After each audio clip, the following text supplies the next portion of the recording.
ஜெபம் பண்ண கடவோம்.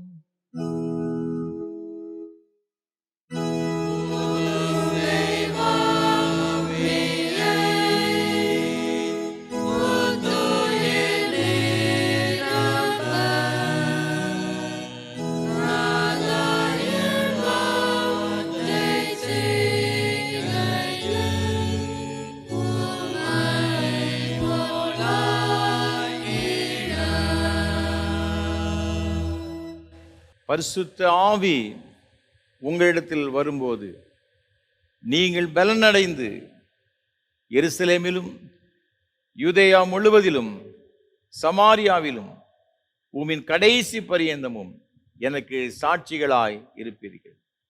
மகா பரிசுத்தமும் அன்பும் கிருபைகளும் நிறைந்த பரலோக பிதாவே, இதே போல் ஒரு நாளிலே மேலறையிலே உம்முடைய சீஷர்கள் காத்திருந்த பொழுது வல்லமையாக அக்கினியாக பரிசுத்த ஆவி பொழிந்தருளப்பட்ட அந்த நாளை நினைவு கூர்ந்து இன்றைக்கு உம்மை ஆராதிக்கவும் உம்மை தொழுது கொள்ளவும் உம்மை ஆராதிக்க ஆண்டவரே எங்களை அழைத்துக் கொண்டு தயவுக்காக உமக்கு நன்றி செலுத்துகிறோம் ஐயா. இந்த ஆராதனை வேளையிலும் ஆண்டவர் எங்கள் மத்தியில் எழுந்தருளி உம்முடைய பிரசன்னத்தினால் எங்கள் ஒவ்வொரு நிறைத்து இந்த ஆராதனைகளுக்கு ஆசீர்வாதமாக்கி தர வேண்டும் என்று மீட்பர் இயேசு கிறிஸ்துவின் பரிசுத்த நாமத்தில் மிகுந்த தாழ்மையோடு ஜெபிக்கிறோம் ஜீவனுள்ள நல்ல பிதாவே, ஆமென். ஆராதனைக்கு ஆரம்பமாக ஆண்டோடைய பரிசுத்த நாமத்துக்கு மகிமை உண்டாக. கீதம் 319 பாமாலை 278 பாடுவோம். வாரும் தெய்வ ஆவி வாரும் எங்கள் ஆத்துமத்திலே. கீதம் 319 பாமாலை 278 பாடுவோம்.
ஜெபம் பண்ண கடவோம்.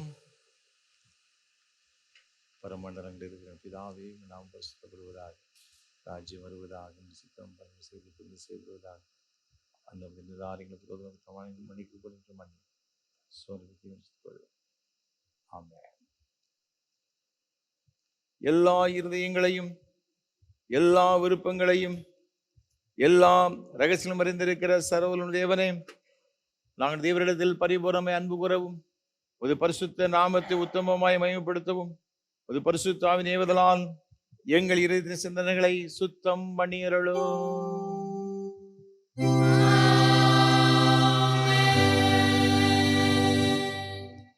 நமது இரட்சகராகிய கிறிஸ்து திருவுளம்படிச்சொல்லிய வார்த்தைகளாவன, நம்முடைய தேவனாகிய கர்த்தர் ஒருவரை கர்த்தர். உன் தேவனாகிய கர்த்தரிடத்தில் உன் முழு இதயத்தோடும் முழு ஆத்துமாவோடும் உன் முழு மனதோடும் உன் முழு பலத்தோடு அன்பு கூறுவாயாக என்பதே பிரதான கற்பனை.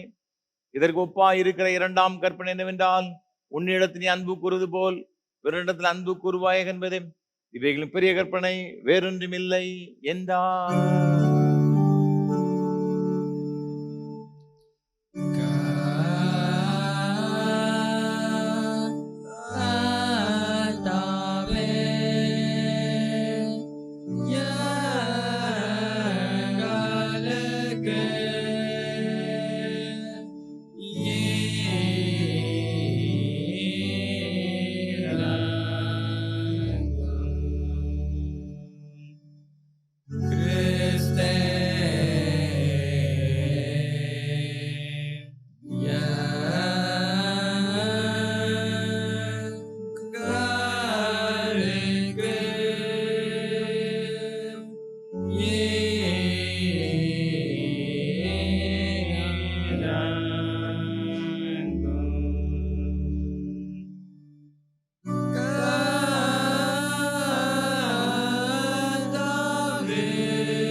ஜெபம் பண்ண கடவோம். பெந்தைக்கோஸ்தே திருநாளுக்குரிய சுருக்கு ஜெபம். ஆட்கொள்ளும் தூய ஆவியானவர், சத்திய ஆவியாயிருக்கிற தேற்றவாளனை வாக்குத்தத்தம் பண்ணின சர்வவல்லமையுள்ள கர்த்தாவே, பெந்தைக்கோஸ்தே நாளிலே பலத்த காற்று அடிக்கிற முழக்கம் போலவும் விரிந்திருக்கும் அக்கினி நாவுகளாகவும் முதடியார் மேல் இறங்கி அவர்களை ஆட்கொண்டீரே. ஊட்டின அறைக்குள் பயத்தோடு இருந்த சீசர்களுக்கு சமாதானத்தை கூறி அவர்கள் மேல் ஊதி புது சிறுசு சுவாசத்தை தந்திரீர். அந்தபடியே நாங்களும் பரிசுத்த ஆவியானவர்கள் நிரப்பப்பட்டு ஆவியானவர் தந்திரின வரத்தின்படியே ஒரு மகத்துவங்களை வெவ்வேறு பாஷைகளிலும் எங்கள் நடக்கையிலும் தைரியமாய் அறிவிக்க கிருபை செய்ய வேண்டும் என்று ஆண்டவர் இயேசு கிறிஸ்துவின் மூலமாய் வேண்டிக் கொள்கிறோம்.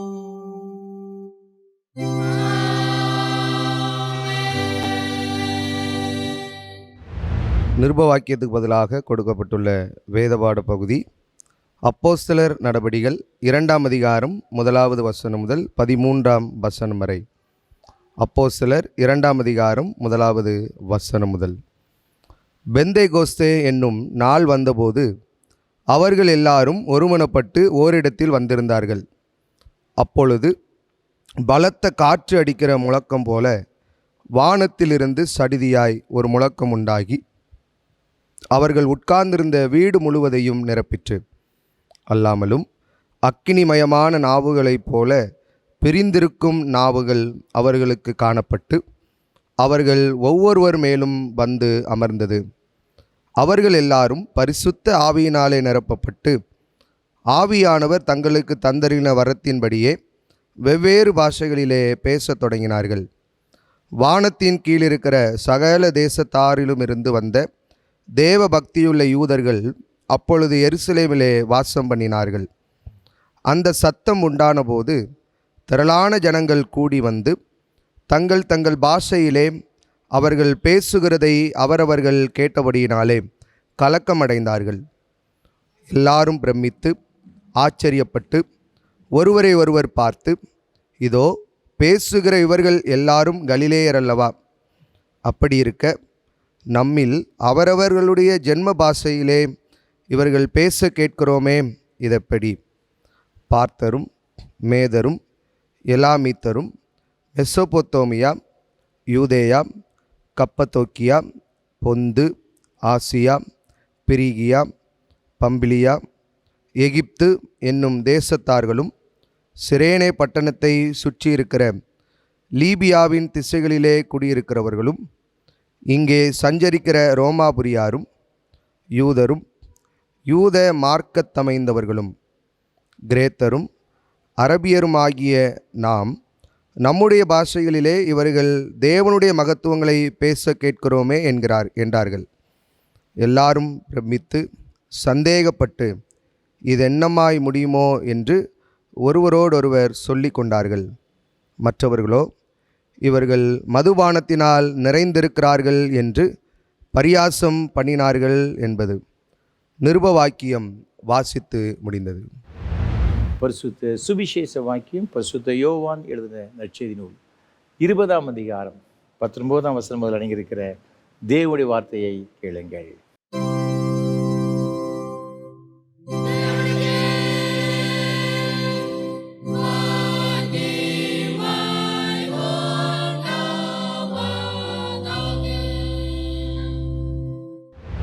பரிசுத்த யோவான் எழுதின நற்செய்தி நூல் 20ஆம் அதிகாரம் 19ஆம் வசனம் முதல் 23ஆம் வசனம் வரை அடங்கியிருக்கிற தேவனுடைய வார்த்தையை கேளுங்கள். வாரத்தின் முதல் நாளாகிய அன்றைய தினம் சாயங்கால வேளையிலே சீசர்கள் கூடியிருந்த இடத்தில் யூதர்களுக்கு பயந்ததினாலும் கதவுகள் பூட்டியிருக்கையில் இயேசு வந்து நடுவே நின்று, உங்களுக்கு சமாதானம் என்றார். அவர் இப்படி சொல்லி தம்முடைய கைகளையும் விலாவையும் அவர்களுக்கு காண்பித்தார். சீசர்கள் கர்த்தரை கண்டு சந்தோஷப்பட்டார்கள். இயேசு மறுபடியும் அவர்களை நோக்கி, உங்களுக்கு சமாதானம் உண்டாவதாக. பிதா என்னை அனுப்பினது போல நானும் உங்களை அனுப்புகிறேன் என்று சொல்லி அவர்கள் மேல் ஊதி, பரிசுத்த ஆவியை பெற்றுக்கொள்ளுங்கள். எவர்களுடைய பாவங்களை மன்னிக்கிறீர்களோ அவைகள் அவர்களுக்கு மன்னிக்கப்படும். எவர்களுடைய பாவங்களை மன்னியாதிருக்கிறீர்களோ அவைகள் அவர்களுக்கு மன்னிக்கப்படாதிருக்கும். என்றார் என்பது.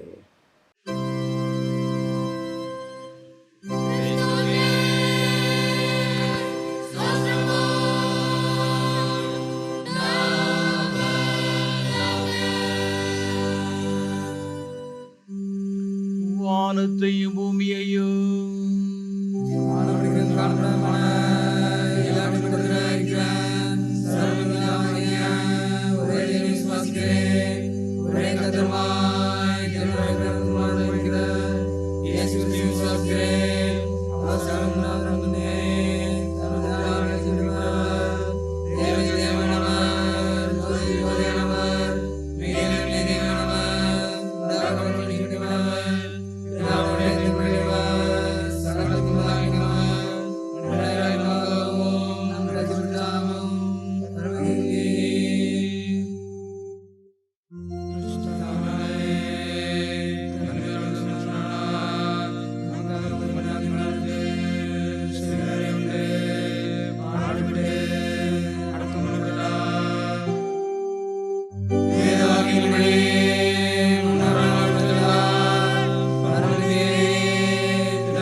ஆண்டோடைய வார்த்தையை கேட்பதற்கு ஆயத்தமாக கீதம் 548 பாமாலை 367 பாடுவோம். ஆண்டவா பிரசன்னமாகி ஜீவன் ஊதி உயிர்ப்பியும். கீதம் 548 பாமாலை 367 பாடுவோம்.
கிறிஸ்துவுக்குள் மிகவும் பிரியமானவர்களே, ஆண்டவர் இயேசு கிறிஸ்துவின் ஈடு இணைச்ச நாமத்தினாலே திருநெல்வேலி திருமண்டலம் கிளடைக்குறிச்சி சிஎஸ்ஐ கிறிஸ்து ஆலயத்திலிருந்து உங்கள் எல்லாரையும் அன்போடு கூட வாழ்த்துகிறோம்.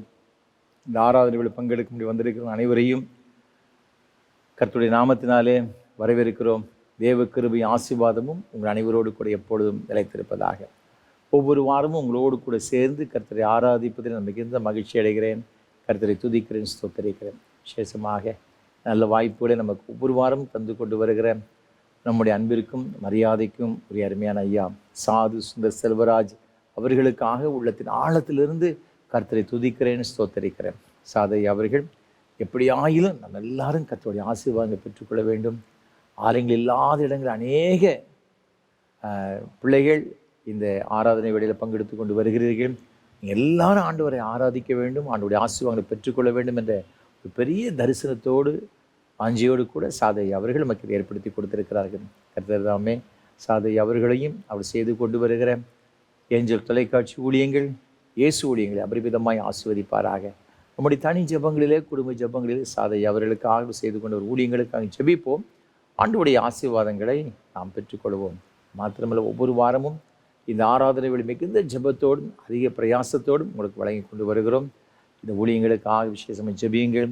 என்னோடு கூட இந்த ஊழியத்தில் பங்கெடுத்து கொண்டு வருகிற ஒவ்வொரு கர்த்தருடைய பிள்ளைகளுக்காக தினமும் மறவாமல் ஜெபிக்கும்படியாக அன்போடு நான் கேட்டுக்கொள்கிறேன். அது மாத்திரமல்ல, இந்த ஆராதனை வேளையை ஒளிப்பதிவு செய்வதற்கு ஏராளமான தேவைகள் உண்டு. உங்கள் எல்லாருடைய ஜெபத்தினாலும் நீங்கள் அநேகர் இதற்காக உதவி செய்து கொண்டு வருகிறீர்கள். அதனுடைய பெரிய கிருபையினாலும் எல்லாருடைய நீங்கள் உங்களுடைய ஆதரவினாலும் இந்த ஊழியங்களை செய்து கொண்டு வருகிறோம். தொடர்ந்து கர்த்தர் உங்கள் உள்ளத்தில் ஏவுகிறபடி நீங்கள் உற்சாகமாக கொடுத்து இந்த ஆராதனை வேளை ஊழியங்களை ஆதரிக்கும்படியாகவும் அநேகருக்கு இந்த ஆசீர்வாதம் இருக்கும் உதவி செய்ய உங்களை அன்போடு நான் கேட்டுக்கொள்கிறேன். இந்த நாளிலும் இந்த ஆராதனை வேளையில் ஒளிப்பதிவு செய்வதற்கு சென்னையை சார்ந்த அருமையான ஒரு சகோதரி திருமதி ஆனி அம்மா அவர்கள் நமக்கு உதவி செய்திருக்கிறாங்க. கர்த்தரை நேசிக்கின்ற ஒரு அருமையான சகோதரி. அதற்காக கர்த்தரை அதிகமாக துதிக்கிறேன், ஸ்தோத்திரிக்கிறேன். ஊழியத்தை அதிகமாக நேசிக்கிறவர்கள், நம்முடைய ஊழியத்தின் மூலமாக அநேக ஆசீர்வாதங்களை பெற்றுக்கொண்ட அருமையான அம்மா அவர்கள் இந்த நாளில் நமக்கு உதவி செய்திருக்கிறாங்க. கர்த்தர் தாமே அருமையான சகோதரி ஆனி அம்மா அவர்களையும் தேவனோடு கொடுத்த அருமையான பிள்ளைகள், பேர குழந்தை ஒவ்வொருவருக்காகவும் கர்த்தரை துதிக்கிறேன். கர்த்தர் தாமே இந்த அருமையான குடும்பத்தின் பிள்ளைகள் ஒவ்வொருவரையும் அப்படி விதமாய் ஆசீர்வதிப்பாராக. அம்மாவுக்கு நீ நல்ல சுகத்தையும் பலத்தையும் நீடித்த சுகவாழ்வையும் ஆண்டு கொடுத்து நீ உன் பிள்ளைகளையும் இஸ்ரவேலு கூட அங்கே சமாதானத்தை காண்பாய் என்ற வார்த்தையின்படியே ஆண்டவர் ஆசீர்வதிப்பாராக. வேதம் சொல்லுகிறபடியே மல்கியா தீர்க்கதரிசன புஸ்தகம் 4ஆம் அதிகாரம் 2ஆம் வசனம், என் நாமத்துக்கு பயந்திருக்கிற உங்கள் மேல் நீதியின் சூரியன் உதிக்கும், அதன் செற்றைகளின் கீழ் ஆரோக்கியம் இருக்கும், நீங்கள் வெளியே புறப்பட்டு போய் கொளுத்த கண்ணுகளைப் போல வளருவீர்கள் என்று சொன்ன வார்த்தையின்படியும் கர்த்தர் தாமே அருமையான அம்மா அவர்களையும் உடைய குடும்பத்தின் பிள்ளைகளையும் அபரிவிதமாய் ஆசீர்வதிப்பாராக. அது மாத்திரமல்ல, இந்த வாரத்திலும் நம்முடைய ஊழியத்தை அதிகமாய் நேசிக்கின்ற, நம்முடைய ஊழியத்தை அதிகமாய் தாங்கி வருகின்ற சென்னையை சார்ந்த ஓய்வு பெற்ற பேராசிரியர் குடும்பத்திற்காக கர்த்தரை துதிக்கிறேன். உடைய அன்புக்குரிய ஒரே மகள் தன்னுடைய பிறந்த நாளை இந்த வாரத்தில் கொண்டாடும்படியாக தேவன் கிருபை செய்திருக்கிறார். கர்த்தர் தாமே அருமையான சகோதரி அவர்களையும் அவருடைய அருமையான பெற்றோர்கள், உடன் பிறந்த பிள்ளைகள் ஒவ்வொருவரையும் ஆண்டவர் தாமே அவர் விதமாய் ஆசீர்வதிப்பாராக. கர்த்தர் அருமையான சகோதரிக்கு மென்மேலும் ஆண்டவர் எடுக்கின்ற எல்லா நன்மைகளையும் கிருபைகளையும் ஒவ்வொரு நாளும் பெற்று அனுபவிக்க ஆண்டவர் தாமே அனுகிரகம் செய்வாராக. வேதத்தில் இங்கு நாம் வாசிக்கிறபடி ஆபகுக் தீர்க்கதரிசன புஸ்தகம் 3ஆம் அதிகாரம் 19ஆம் வசனம், ஆண்டவராகிய கர்த்தர் என் பலன், அவர் என் கால்களை மான் கால்களைப் போலாக்கி உயரமான ஸ்தலங்களில் என்னை நடக்க பண்ணுவார் என்ற வார்த்தையின்படியே ஆண்டவர் இந்த அருமையான சகோதரி மிகவும் உன்னதமான ஒரு ஸ்தலத்திற்கு கொண்டு போகும்படியாகவும் அவருடைய எல்லா வாஞ்சைகளையும் விருப்பங்களையும் அவருடைய தனிப்பட்ட எல்லா தேவைகளையும் கர்த்தர் தாமே சந்தித்து இந்த முழு குடும்பத்தையும் ஆண்டவர் தாமே ஆசீர்வதிப்பாராக. இது மாத்திரமல்ல, இந்த ஊழியத்திற்கு பல வகையில் உதவி செய்கிற உங்களுடைய எல்லாருக்கும் கர்த்தர் துதிக்கிறோம். கர்த்தர் உங்களையும் உங்களுடைய குடும்பத்தையும் சந்ததி சந்ததியாக ஆசீர்வதிப்பாராக. தேவ கிருபையும் ஆசீர்வாதமும் உங்களோடு கூட எப்பொழுது நிலைத்திருப்பதாக. ஆமென். தொடர்ந்து கர்த்தர் நம்மோடு கூட பேசும்படியாக நாம் ஜெபம் செய்வோம். நேசிக்கிற நல்ல தகப்பனே, உங்களுடைய திருவார்த்தைகளை கேட்க வந்திருக்கிறோம். இப்பொழுதும் நீர் எங்களோடு கூட பேசும். இன்றைக்கு நான் கற்றுக்கொள்கிற வேத வசனங்கள் எங்கள் ஒவ்வொருடைய ஆவி, ஆத்மா, சரீரத்தில் மிகவும் பிரயோஜனமாயிருக்க ஆண்டவரே நீர் எங்களுக்கு உதவி செய்வீராக. என்னை மறைத்து நீர் வெளிப்படும். உங்களுடைய வார்த்தைகளினால் எங்கள் ஒவ்வொருவரையும் நிரப்பும். மீட்பர் இயேசு கிறிஸ்துவின் மூலம் ஜெபிக்கிறோம் பரிசுத்த பிதாவே, ஆமென். கிறிஸ்துவுக்குள் மிகவும் பிரியமானவர்களே, உங்கள் எல்லாரையும் மீண்டும் அன்போடு கூட வாழ்த்துகிறேன். ஆண்டவருடைய கிருபையும் ஆசீர்வாதமும் உங்களோடு கூட என்றும் நிலைத்திருப்பதாக. இந்த நாளிலும் கூட நாம் சிந்திக்கும்படியாக நமக்கு கொடுக்கப்பட்டிருக்கின்ற தியான பொருள் ஆட்கொள்ளும் தூய ஆவியானவர். இந்த தூய ஆவியானவர் நம்மை ஆட்கொள்ளுகிறவர் என்று இந்த ஒரு தலைப்பிலே நம்ம எல்லாரும் இன்றைக்கு சிந்திக்கும்படி அழைக்கப்பட்டிருக்கிறோம். இந்த நாள் ஒரு திருச்சபையிலே ஒரு சிறப்பான ஒரு நாள். இந்த நாளை பெந்தேகோஸ்தே திருநாள் என்று அழைப்பது வழக்கம். பெந்தேகோஸ்தே என்று சொன்னால் 50வது நாள். இந்த 50வது நாள் என்ன ஒரு சிறப்பு என்று நாம் வேதத்தில் வாசித்து பார்க்கும் பொழுது, இந்த லேவியராகும் புஸ்தகம் 23ஆம் அதிகாரம் 15, 16 ஆகிய வசனங்களில் அது மாத்திரமல்ல, இந்த அதிகாரம் முழுவதும் இந்த பெந்தெக்கோஸ்தே இந்த நாளை பற்றி, அந்த பண்டிகையை பற்றி மிக சிறப்பாக எழுதப்பட்டு இருக்கின்றது. இந்த பெந்தெக்கோஸ்தே இந்த திருநாள் அல்லது இந்த பெந்தெக்கோஸ்தே நாளிலே ஒரு பண்டிகையை யூதர்கள் கொண்டாடுகிற வழக்கம். அதற்கு என்ன காரணம் என்று சொன்னால், அது எப்பொழுது கொண்டாடுவார்கள் என்று சொன்னால், பஸ்கா பண்டிகை முடிந்த பிறகு 7 வாரங்களை அவர்கள் எண்ணுவார்கள். இந்த 7 வாரங்களிலும் ஒவ்வொரு வாரமும் ஆண்டவருடைய சமூகத்தில் கர்த்தர் அவர்கள் கொடுத்த விளைச்சல்களின் பலனை தேவ சமூகத்தில் கொண்டு வந்து காணிக்கையாக படைத்து கர்த்தரை ஆராதிப்பார்கள். இப்படி 7 வாரம் ஆண்டவருடைய சமூகத்திலே அவர்கள் காணிக்கை படைத்த பிறகு 49 நாட்கள் கழித்து 50வது நாளிலே மிக சிறப்பாக இந்த பண்டிகையை ஆசரிப்பார்கள். இந்த 50வது நாள் பண்டிகை தான் இங்கு பெந்தெக்கோஸ்தே பண்டிகை என்று சொல்லுவார்கள். பெண்டிகாஸ்ட் அப்படி என்று சொன்னால் 50th டே, 50வது நாள் என்று பெயர். ஆக பஸ்கா பண்டிகையிலிருந்து 50 நாள் கழித்து கொண்டாடுகிற ஒரு பண்டிகை, அந்த 50வது நாள் பண்டிகை அதுக்கு இங்கே பெண்டிகாஸ் என்று அழைக்கப்படுகிறபடியினால் அதற்கு பெந்தெக்கோஸ்தே திருநாள் என்று சொல்லுவார்கள். இந்த திருநாள் ஒரு சிறப்பான ஒரு காரியம் நடைபெற்றது. அது என்னவென்றால், இந்த நாளிலே தான் ஆவியானவர் ஊற்றப்பட்டார் என்று வேதத்தில் சொல்லப்பட்டிருக்கிறது. ஆக இந்த ஆவியானவரை பற்றி தான் இன்றைக்கு உங்களோடு கூட பகிர்ந்து கொள்ளும்படியாக நாம் இன்றைக்கு எல்லாரும் தேவ சமூகத்தில் கூடி வந்திருக்கிறோம்.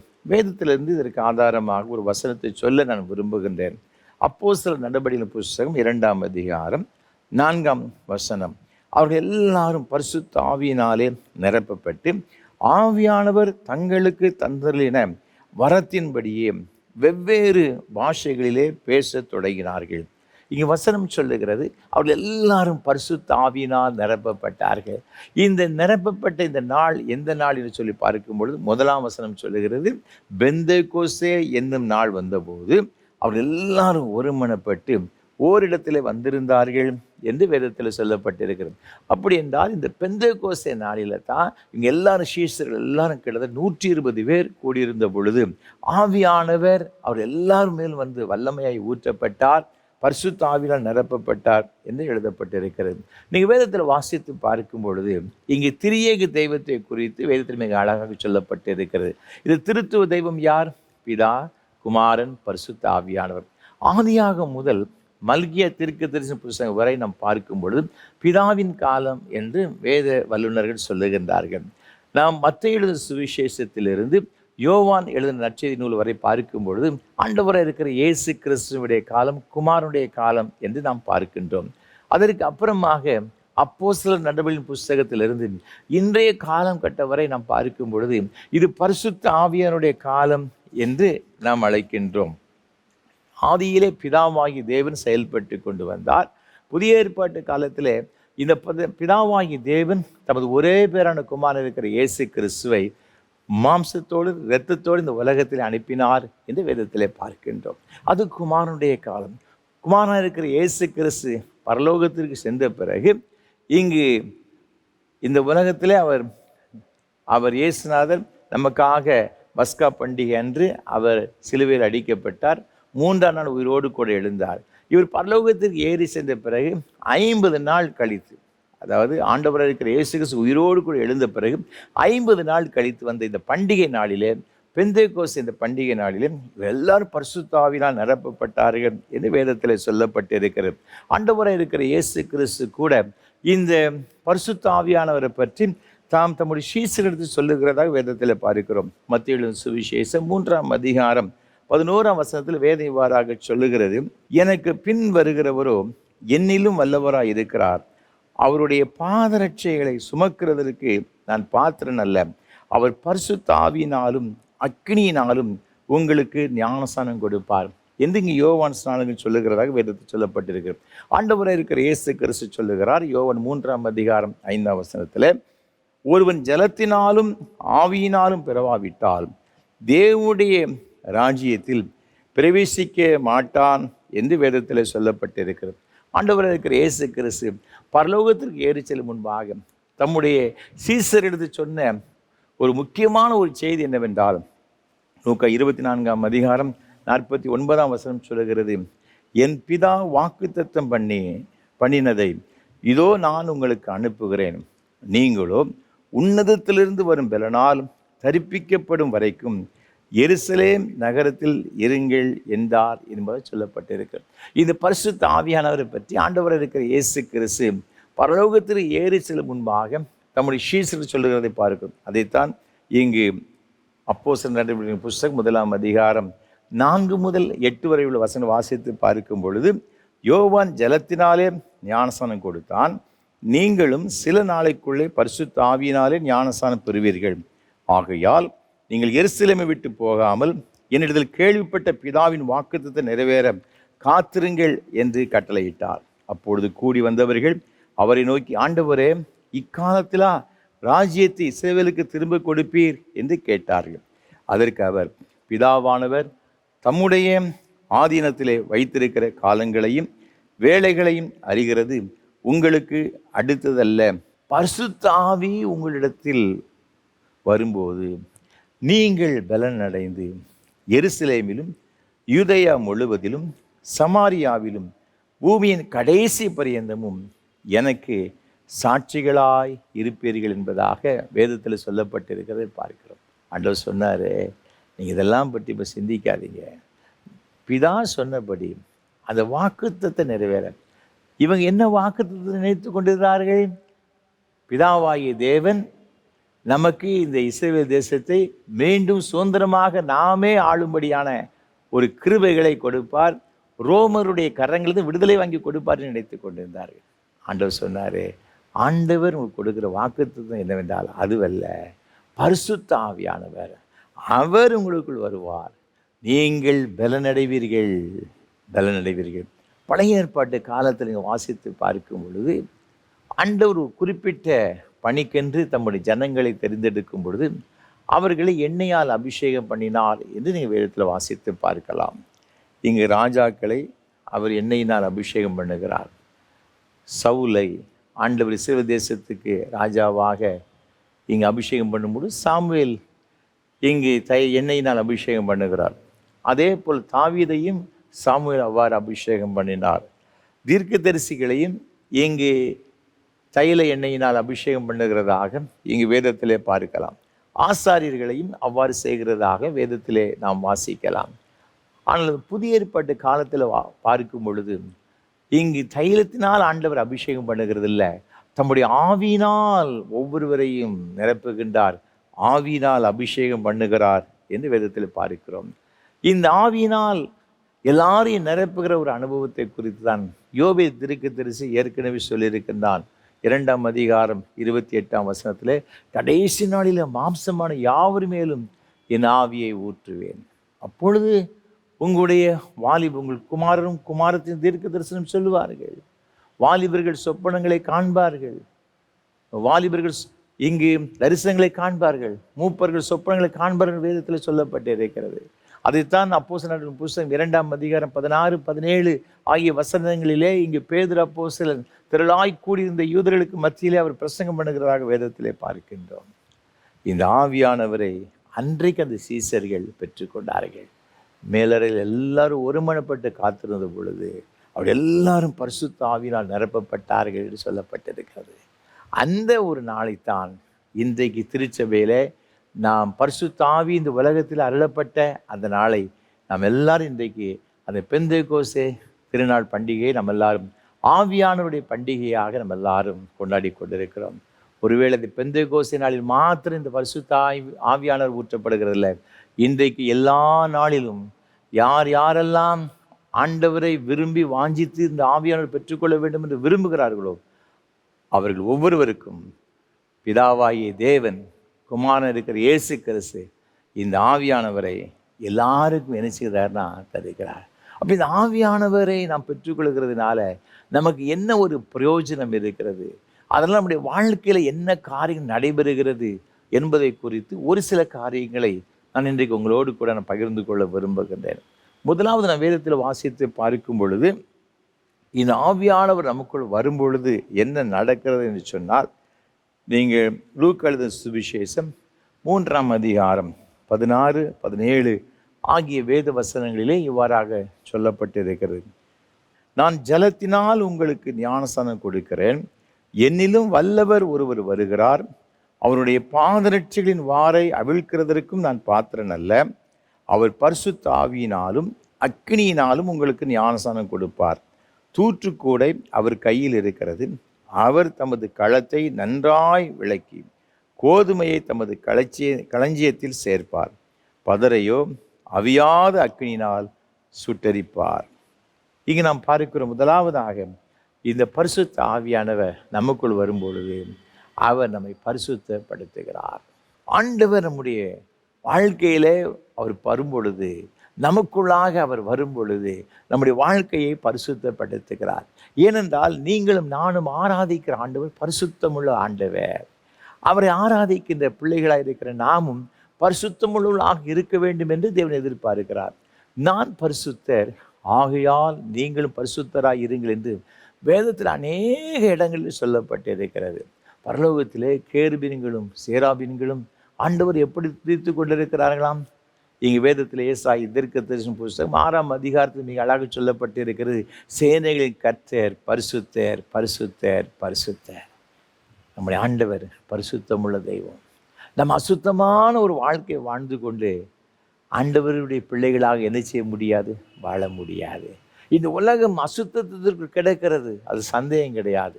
அசுத்தத்துக்குள் இருந்தாலும் கூட இந்த அசுத்தங்கள் நம்முடைய வாழ்க்கையில் நம்மை கரைப்படுத்தி விடக்கூடாது என்பதற்குத்தான் இந்த பரிசுத்த ஆவியானவர் தேவை. இந்த பரிசுத்த ஆவியான நமக்குள் வரும்பொழுது என்ன நடக்கிற நம்முடைய எல்லா பாவ எண்ணங்கள், இந்த அசுத்தங்கள் எல்லாவற்றையும் நம்முடைய அக்கினியினாலே அது சுட்டரித்து, எவ்வாறு இந்த பதர்களை அக்கினி சுட்டரிக்கிறோம் அதே போல எல்லா பாவத்தின் எண்ணங்களையும் கர்த்தர் நம்மை விட்டு எடுத்து போடுகிறார். இந்த ஆவியானவருக்கு நாம் இடம் கொடுக்கும் பொழுது, இந்த பரிசுத்த ஆவியாகிய இந்த அக்கினியின் வல்லமை நமக்குள் இறங்கும் பொழுது நமக்குள் என்ன செய்யலாம்? பரிசுத்தத்தை ஆண்டவர் நமக்கு தந்து விடுகிறார். வேதத்தில் வாசித்து பாருங்க, ஒரு அருமையான வசனம் ஒன்று சொல்லுகிறது. யோவான் எழுதின சுவிசேஷம் 3ஆம் அதிகாரத்தில் 34ஆம் வசனம் சொல்லுகிறது. தேவனால் அனுப்பப்பட்டவர் தேவனுடைய வார்த்தைகளை பேசுகிறார். தேவன் அவருக்கு தமது ஆவியை அளவில்லாமல் கொடுத்திருக்கிறார். என்னிடத்தில் பாவம் உண்டென்று உங்களில் யார் என்னை குற்றப்படுத்தக்கூடும்? அவர் சொல்லாரு, என்னிடத்தில் பாவம் உண்டென்று உங்களால் யார் என்னை குற்றப்படுத்தக்கூடும்? ஏனென்றால் இவர் தம்முடைய பரிசுத்த ஆவியில் நிரப்பப்பட்டிருந்தபடினால இவருக்குள்ள ஒரு பாவம் கூட கிடையாது. பார்த்து கிடையாது. இவர் மாம்சத்தோடும் இரத்தத்தோடும் நம் மத்தியில் வாசம் பண்ணின பொழுதிலும் கூட அவருடைய சரீரத்திலோ அவருடைய ஆவியிலோ அவருடைய ஆத்மாவிலோ ஒரு பாவம் கூட என்ன செய்ய முடியலையா? பார்க்க முடியவில்லையா? அவர் சொல்லுகிறாரு, என்னிடத்தில் பாவம் உண்டென்று உங்கள் யார் என்னை குற்றப்படுத்தக்கூடும்? அந்த அளவிற்கு 100% நமது இரட்சகராக இருக்கிற இயேசு கிறிஸ்து பரிசுத்தம் உள்ளவராக இந்த உலகத்தை வாழ்ந்தார். அதற்கு வேதம் சொல்லுகிறது, பிதாவாகி தேவன் தமது ஆவியை அளவில்லாமல் கொடுத்திருக்கிறார். இன்றைக்கு இந்த ஆவியானவரை நாம் நிறைவாக அளவில்லாமல் பெற்றுக்கொண்டிருக்கும் பொழுது தேவையில்லாத இந்த உலகத்தினுடைய பாவ எண்ணங்கள், பாவ இச்சைகள் எல்லாம் நம்ம விட்டு என்ன செய்து விடும்? விலகி போய்விடும். காரணம், இந்த ஆவியானவர் நமக்குள் வரும். கிறிஸ்துக்குள் மிகவும் பிரியமானவர்களே, ஆகவே தான் இந்த பரிசுத்த ஆவியானவரை நம்ம எல்லாரும் பெற்றுக்கொள்ள வேண்டும் என்று வேதத்தில் சொல்லப்பட்டது. கடந்த வாரத்தில் இந்த ஆவியானவரை நாம் எப்படி பெற்றுக்கொள்ள முடியும் என்று உங்களோடு கூட சொன்னேன். ஆண்டோடைய வேத வசனத்துக்கு நாம் கீழ்ப்படியும் பொழுது, விசுவாசிக்கும் பொழுது, இந்த வேத வசனம் நமக்குள்ளாக நிறைவாக இருக்கும் பொழுது நாம் இந்த ஆவியானவரை என்ன செய்து கொள்ளலாம்? பெற்றுக்கொள்ளலாம் என்று நான் உங்களோடு கூட வேத வசனத்தின் மூலமாக நான் பகிர்ந்து கொண்டேன். இந்த ஆவியானவர் நமக்குள் வரும் பொழுது நம்முடைய வாழ்க்கை பரிசுத்தம் அடைந்து விடுகிறது. இரண்டாவதாக நம் வேதத்தில் வாசித்து பார்க்கும் பொழுது, இந்த ஆவியானவர் நமக்குள் வரும் பொழுது ஆண்டவர் அவர் நமக்கு என்னத்தை கற்றுக் கொடுக்கிறார், நமக்கு என்ன செய்கிறார்? இந்த வேதத்தில் வாசித்து பார்க்கும் பொழுது வேதம் மிக அழகாக சொல்லுகிறது. எசேக்கியேல் தீர்க்கதரிசன புஸ்தகம் 36ஆம் அதிகாரம் 27ஆம் வசனத்தில் வேதம் இவ்வாறாக சொல்லுகிறது. உங்கள் உள்ளத்திலே என் ஆவியை வைத்து உங்களை என் கட்டளைகளில் நடக்கவும் என் நியாயங்களை கைக்கொள்ளவும் அவைகளின்படி செய்யவும் பண்ணுவேன் என்று வேதவசனம் சொல்லுகிறதை நாம் பார்க்கிறோம். இது ஆவியானவரை ஆண்டவர் நமக்கு கொடுக்கிறதுக்கு மிக முக்கியமான ஒரு காரணம் என்னவென்றால், ஆண்டவருடைய கட்டளையின்படி நீங்களும் நானும் நடக்கணும். கர்த்தருடைய வேதத்தின்படி நடக்கிற உத்தம மார்க்கத்தார் பாக்கியவான்கள். ஆண்டவருடைய வேத வசனத்தின்படி நீங்களும் நானும் வாழ்க்கையை அமைத்து கொள்ள வேண்டும் என்று தேவன் எதிர்பார்க்கிறார். அப்போ அதற்கு என்ன தேவை? இது ஆவியானவர் நமக்குள் வரும்பொழுது என்ன நடக்குதுன்னு பார்த்தீங்கன்னா, ஆண்டவருடைய கட்டளையின்படி, அவருடைய நியாயங்களின்படி, அவருடைய கற்பனையின்படி நாம் செய்யும்படியாக, கை கொள்ளும்படியாக ஆவியானவர் நமக்கு உதவி செய்கிறார். நீங்கள் யோவான் எழுதின சுவிசேஷம் 16ஆம் அதிகாரம் 13ஆம் வசனம் சொல்கிறது, சத்திய ஆவியாகிய அவர் வரும்பொழுது சகல சத்தியத்திற்குள்ளும் உங்களை நடத்துவார்னு சொல்லப்பட்டிருக்கிறது. நம்ம சகல சத்தியத்துக்கு நேராக சரியாய் நடத்துகிறவர் யார் அப்படின்னு பார்த்தீங்கன்னா ஆவியானவர் தான். இன்றைக்கு இந்த உலகத்தில் எந்த மனுஷனும் சரியான இடத்திற்கு நடத்த முடியாது. ஆவியானவர் கர்த்தர் தான் நம்மை சரியான பாதையில் என்ன செய்வார்னா நடத்துவார். அவர் சொன்னார், ஆகவே தான் அவர் சொல்லியிருக்கிறாரு, நானே வழியும் சத்தியமும் ஜீவனுமாய் இருக்கிறேன். ஆண்டவரால் மாத்திரம்தான் இந்த சத்தியத்திற்குள்ளாக, சரியான பாதைகளுக்குள்ளாக நம்மை நடத்த முடியும். நம்முடைய அநேகருடைய வாழ்க்கையில் நம்ம எப்படி போகணும், என்ன செய்யும் நமக்கு தெரியாது. ஆனால் சரியாக நடத்த தெரிந்த ஒரே ஒரு நபர் யாருன்னு பார்த்தீங்கன்னா ஆவியானவர். வேதத்தை நீங்கள் வாசித்து பார்க்கும் பொழுது அப்போஸ்தலர் நடபடியின் புஸ்தகம் 16ஆம் அதிகாரத்தில் 6ஆம் வசனம் மிக அழகாக சொல்லுகிறது, அவர்கள் பிரிக்கியா கலாத்தியா நாடுகளை கடந்து போன போது ஆசியாவிலே வசனத்தை சொல்லாதபடிக்கு பரிசுத்த ஆவியினாலே தடை பண்ணப்பட்டு இங்கு பவுலும் சீலாவும் ஆசியாவுக்கு பிரயாணப்பட்டு செல்கிறார்கள். பிரிக்கியா கலாத்திய நாடுகளெல்லாம் ஊழியம் செய்து விட்டார்கள். சபைகள் விசுவாசத்தில் ஸ்திரப்பட்டு நாளுக்கு நாள் பெருகினதாக வசனம் சொல்லுகிறது. அதற்கு அப்புறமாக ஆசியாவுக்கு போக வேண்டும் என்று நினைத்த பொழுது பரிசுத்த ஆவியானவர் என்ன செய்கிறார்னு பார்த்தீங்கன்னா அங்கு தடை பண்ணுகிறார். 7ஆம் வசனம் சொல்லுகிறது, மீசியா தேசம் மட்டும் வந்து பித்தினியா நாட்டுக்கு போக பிரயத்தனம் பண்ணினார்கள். ஆவியானவரோ அவர்களை போக விட்டாதிருந்தார். முந்தைய வசனத்திலே ஆவியானவர் தடை செய்தார். இந்த வசனத்தில் சொல்லப்பட்டிருக்கிறது, இங்கு அவர்கள் பித்தினியா நாட்டிற்கு போகும் பொழுது ஆவியானவர் நீங்கள் போகண்டாம் என்று சொன்னதாக இங்கு வேதத்திலே நாம் பார்க்கிறோம். அதற்கு அப்புறமாக எங்கே போகிறாங்கன்னு பார்த்தீங்கன்னா இங்கு மக்கதோனியா நாட்டுக்கு செல்கின்றார்கள். அந்த மக்கதோனியா இங்கே நாட்டில் தான் இங்கு பிலிப்பு பட்டணம் இருக்கிறது. அந்த பிலிப்பு பட்டணத்துக்கு வருகிறார்கள், அங்கு ஊழியம் செய்கிறார்கள். ஒருவேளை அங்கு முதலாவதாக இங்கு இரத்தாம்பரம் விற்கின்ற ஒரு அருமையான பெண் நீதியாள், அவருடைய உள்ளத்தை ஆண்டவர் திறந்து கொடுத்தார். இயேசுவை ஏற்றுக்கொண்டாள். அவள் குடும்பமாக ரட்சிக்கப்பட்டார்கள். அதைத் தொடர்ந்து அவளுக்கு பெரிய பிரச்சனைகள் வருகிறது, உபத்திரவங்கள், போராட்டங்கள் வருகிறது. சிறைச்சாலையிலே அவர்கள் அடித்து, அவர்கள் காயங்களோடு, இரத்த காயங்களோடு கூட அவர் கட்டப்பட்டு இருக்கிறதாக வேதத்தில் பார்க்கிறோம். நடு ராத்திரியில் பவுலும் சீலாவும் கர்த்தரை துதித்து பாடுகின்றார்கள். சிறைச்சாலை அசைவாரங்கள் அசைகின்றது, கதவுகள் திறக்கப்படுகிறது. இந்த சமூகம் தொடர்ந்து வேதத்தில் எழுதப்பட்டு இருக்கிறது, நம்ம எல்லாரும் பார்க்கிறோம். அதோடைய முடிவு என்ன அப்படின்னு பார்த்தீங்கன்னா சிறைச்சாலைக்காரன் குடும்பமாக என்ன செய்கிறான்னா ரட்சிக்கப்படுகிறதை பார்க்கிறோம். இந்த பிலிப்பு பட்டது பின்பாக ஒரு பெரிய சபை உருவாக்கப்படுகிறது. கர்த்தருக்காய் வைராக்கியமாக எத்தனையோ பாடுகள், உபத்திரவங்கள், போராட்டங்கள் வந்த பொழுதும் கூட கர்த்தருக்காய் வைராக்கியமாக நின்ற ஒரு சபையாக வேதத்தில் பார்க்கலாம் பிலிப்பு சபை. அன்பான ஆண்களுடைய பிள்ளைகளே, இங்கு ஆவியானவர் என்ன செய்கிறார்னு சொன்னால் இந்த பவுலையும் சீலாவையும் சரியான இடத்திற்கு அவர்களை நடத்தி ஒரு பெரிய திருச்சபையே இந்த பிலிப்பு பட்டத்தில் அடிச்சுதான உருவாக்கும்படியாக ஆண்டவர்களை பயன்படுத்துகிறதாக வேதத்தில் பார்க்கிறோம். அநேகருடைய வாழ்க்கையை நாம் பார்க்கும் பொழுது மனிதர்கள் நம்மை சரியாக நிச்சயப்படி நடத்த முடியாது. அநேக வேளைகளில் தவறாக நடத்தி விடுகிறதையும் கூட பார்க்கிறோம்.